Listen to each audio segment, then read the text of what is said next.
going on, everybody? Just as the sun has risen, so should our mind and our hearts. Above all things, we ought to have courage. Courage is needed in times such as this. Today is day number 26 of our journey together with vulnerability, and I really am excited to share with you all that this journey is not gone in vain. This journey has definitely cracked open a lot of different spaces in my own personal life to give me the courage, or at least recall to me that courage is needed to assess these vulnerable places, right? And not only assess it in terms of understanding the emotions that are coming from these places when I'm in these spaces, but also too, what is my mindset, right? Because oftentimes we fail to realize that when we feel something, there is a natural progression to think something, and when that process is not fully developed, then it seems to be so real that when I feel, I think, and really there's a separation between the two.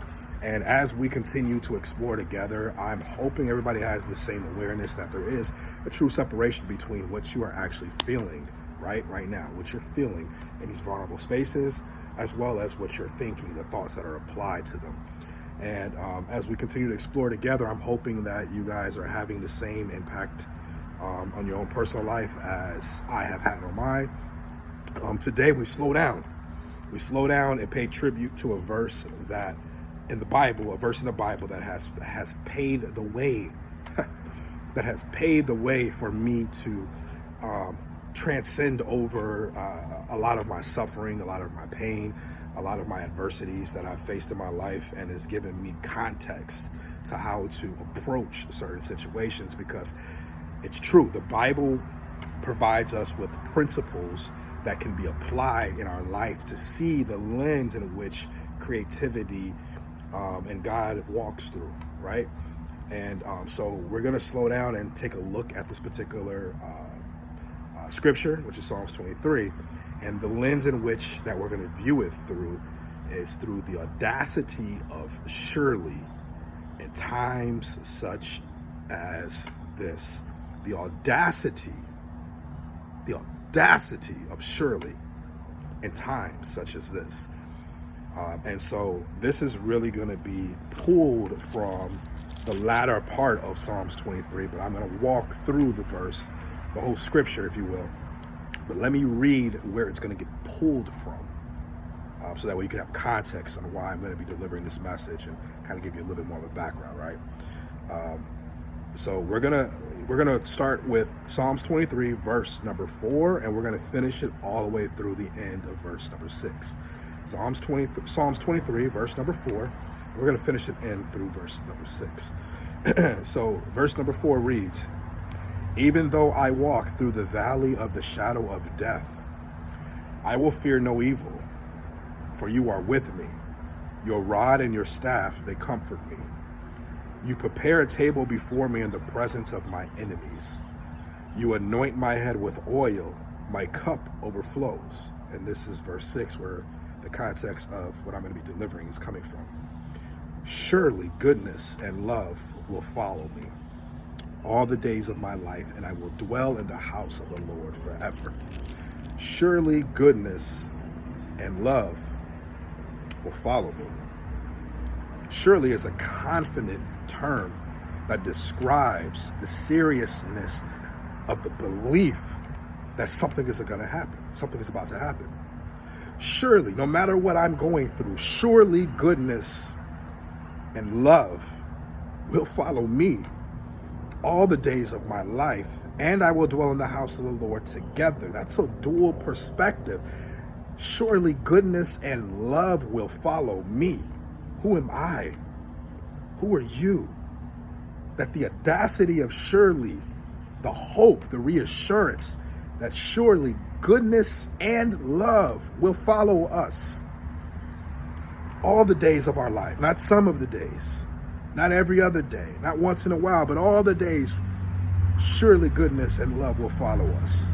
And on top of that, the writer reads, "I will dwell in the house of the Lord forever." So this verse, this this Psalms, if you will, Psalms 23 has a major place in my heart, and it was applied, I would say it has to be now almost a little bit over 10 years ago.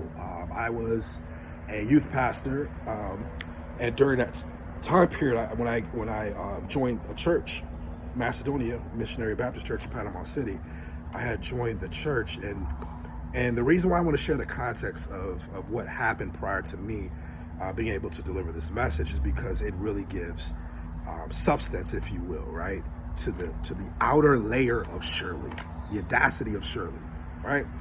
So prior to me joining church, my life had always been in a constant state of searching and replacing. Searching for hope and replacing trauma with substance and things and people that did not give me fulfillment. Searching. And even as I began to explore my life, I realized that I'm not by myself. Other people have been searching for fulfillment. You know, when I was young, it's amazing the thoughts that we take with us throughout our life. And sometimes the thoughts we take with us are not always the thoughts or the things that actually happened. Sometimes the thoughts we take with us are not actually the things that really happened in context, right? So when I was younger, I can really recall my twin and I really just finding our way. My mother, again, and I shared this before, was a single parent, primarily raising my twin sister and I and my brother. And we lived in Chicago Heights at that time. And during this time period, I discovered so much about life without the supervision and the guidance of a parent or someone I trusted. And this is not to take away from my parents, but this is to give truth to what I experienced. And again, my mother was the primary parent in my life, and she worked a lot. She was constantly trying to figure herself out and go through this process of being successful and have her own career and create wealth so that her children could live a comfortable life. And this is a time to really pause and give shout outs to single mothers out there, that your journey, your work is not unnoticed. You're out there putting in the work. And oftentimes it doesn't seem like goodness and love is going to follow you, because you may be working a job, you may be in a situation, you may be holding a lot of doubt, holding a lot of fear, holding a lot of trauma that you've experienced while trying to raise a child. And it may not seem like surely goodness and love will follow you all the days of your life. But hold tight, hold strong, that the chapter is not over with. We've not dug into this. You've not experienced it yet, and we're going to explore it together. So my mom was committed to figure things out so that we could be provided for.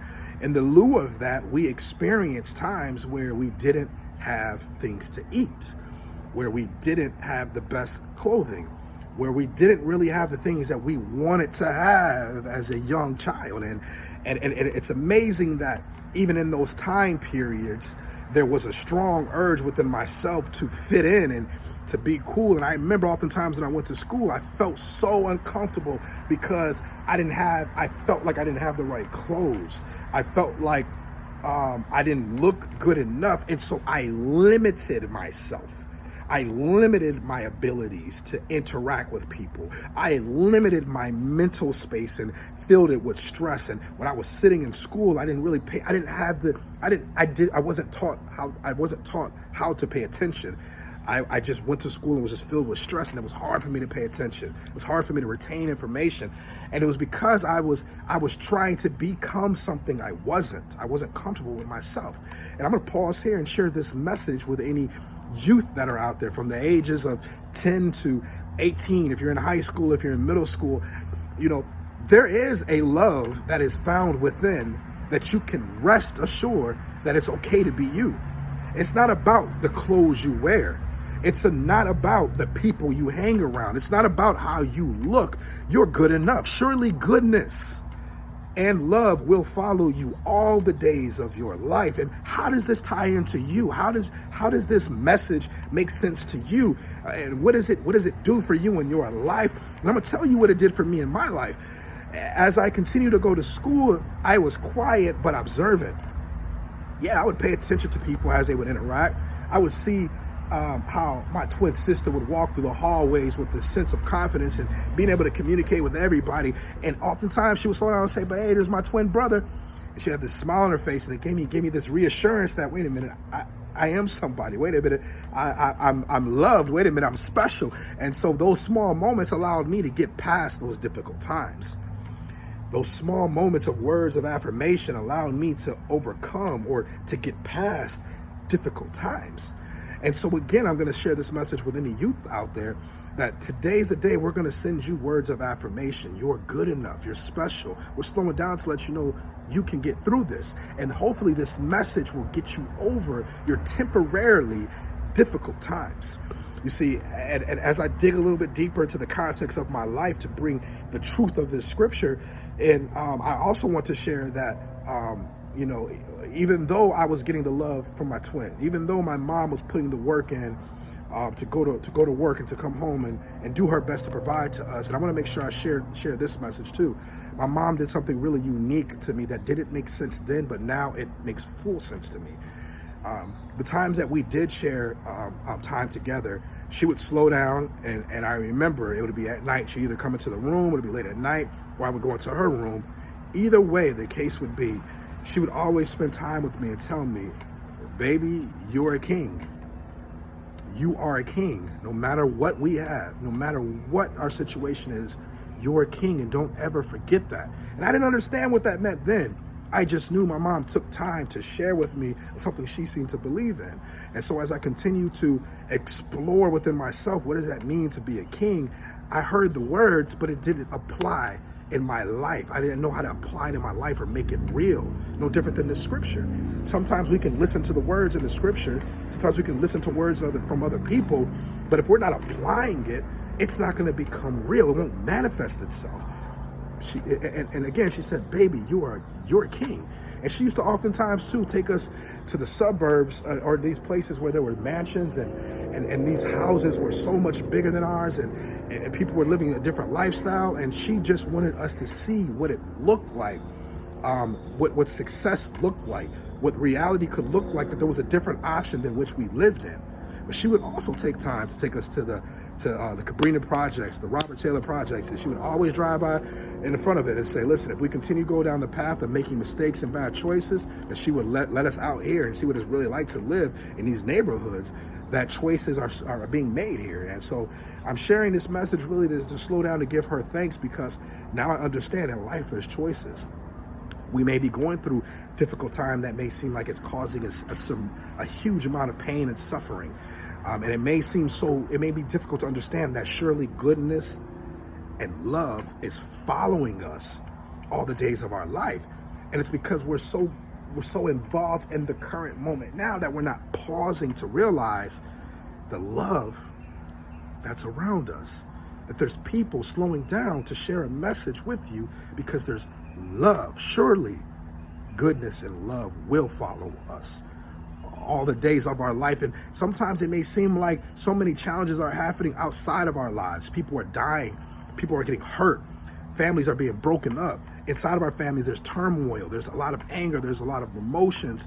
And these things can be so loud and so real that it may seem difficult, that surely goodness and love will follow us all the days of our life. But how is this to be true? How can it be in the Bible? Because this is supposed to be the truth. How is this true in our lives? It requires us to slow down and have a place of reflectiveness to understand and recall really who we are and whose we are.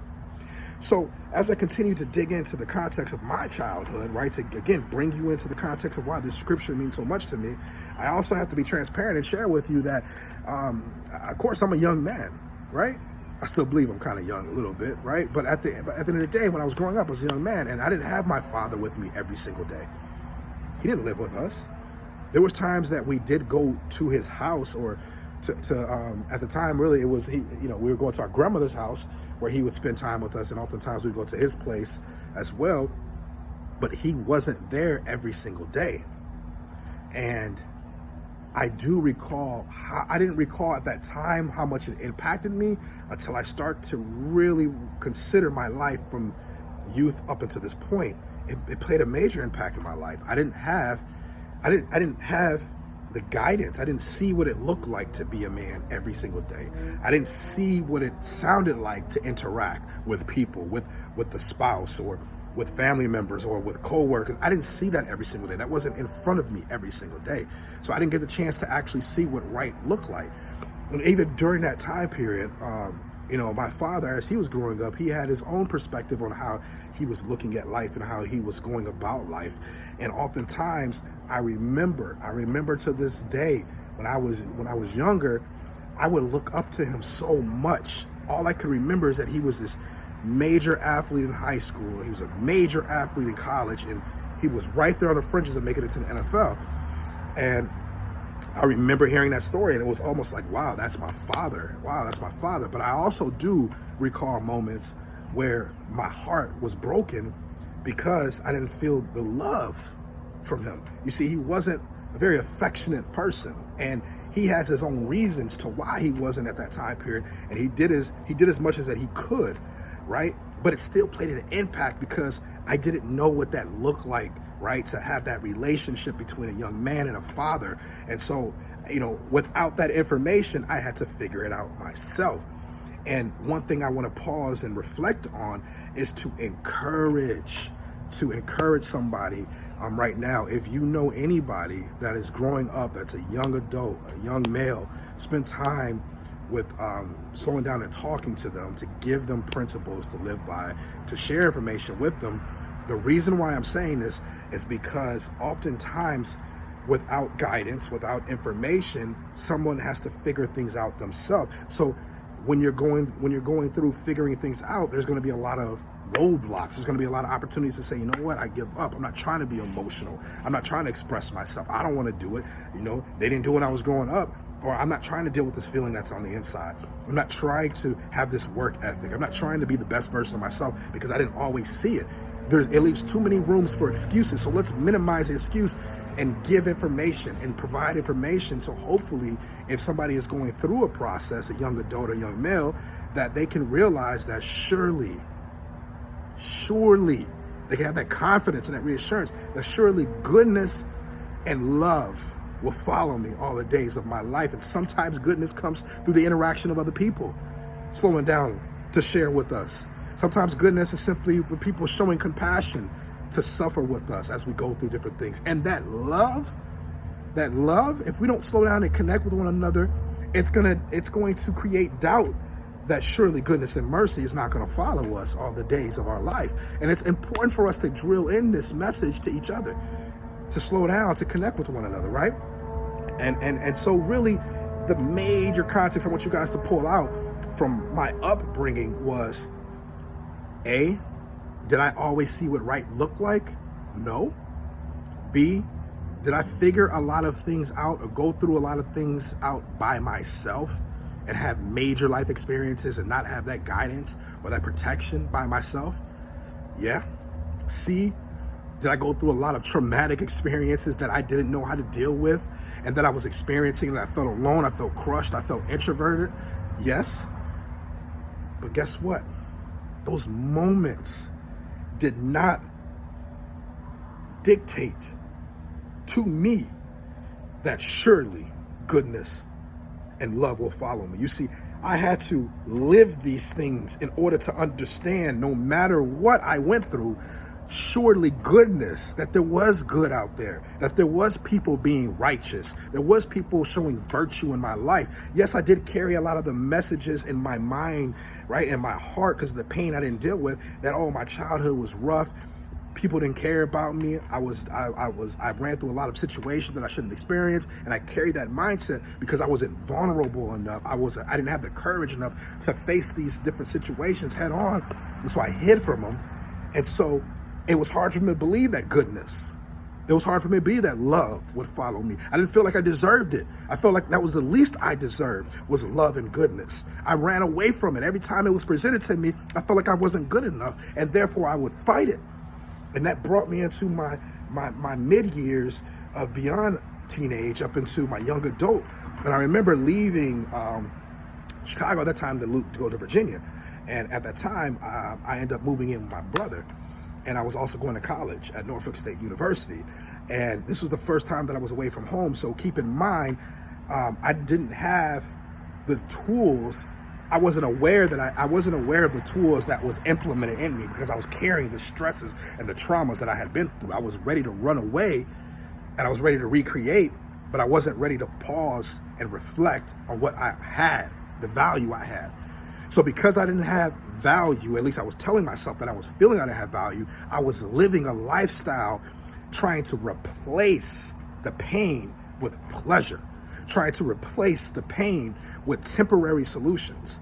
And so I went head first into college, and college was a great overall experience in terms of seeing people trying to pursue a dream and a goal outside of the everyday context. That's why I'm a huge advocate of college for anybody trying to pursue that, because you're going to be around, you have the potential of being around people that have a different mindset trying to achieve goals. And that's an infectious thing when you're around people like that, right? There is a transformation, if you will, a passing, a transfer of knowledge, a transfer of goodness, a transfer of love, especially when people are driving and motivated to do something. Any community, any family, any work organization where people are trying to accomplish a goal, you'll feel that love, right? But what happens when you don't feel that love? And there are people that leave home without dealing with the pain and the traumas that they've been through and recreate this journey, if you will, of replacing the pain with temporary solutions. And the temporary solutions that I would replace was just my activity I just experienced a lot in college that I probably should not have experienced if I would have slowed down and paid attention to my value.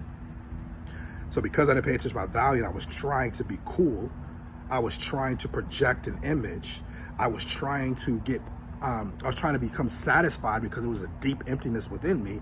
I was making mistakes. I continued to make mistakes, and every mistake I would make would be another seed of doubt, seed of frustration, seed of suffering, seed of insecurity. And I didn't realize that these seeds were getting planted in me. But what I did discover is when it grew, I see the results of my bad decisions. And that was nights where I was just not satisfied with myself. That was nights where I was I was afraid of conflict. I was afraid to approach people and have real conversations with them because I was hiding, because I was doing so many things that I wasn't proud of. And I found myself being in relationships that were very toxic because I didn't have the appropriateness, or I didn't apply what right should look like. And I was just subjecting myself to just bad things. Surely, how can surely follow me when I'm doing all these bad decisions? How can surely goodness and love follow me when I'm making all these bad choices? This is inside of me, y'all. I'm not even talking about what everybody else is experiencing in this world. I'm giving you an insight of me.